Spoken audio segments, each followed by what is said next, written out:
Ay, grabe. Ang laking pera, no? Para sa isang buwan nakita.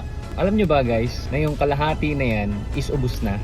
Pinali ko na agad sa negosyo. Pero hindi naman ganito yung mindset natin before eh. Nagkataon lang na meron mga mentors or mga trainings na nagturo sa atin bakit yun ang kailangan natin gawin sa nakuha nating pera. Binabalik pala yung pera sa negosyo. Kailangan pala yun. Yun yung isa sa mga natutunan natin na dati pag nagkaroon tayo ng pera, one day millionaire or kung saan natin nilalagay. Ngayon, eto binabalikin natin siya sa negosyo kasi naiintindihan natin na once binalik mo sa negosyo, it can be multiply na pwede siyang mag times 2, times 3, or times 5, or times 10 pa.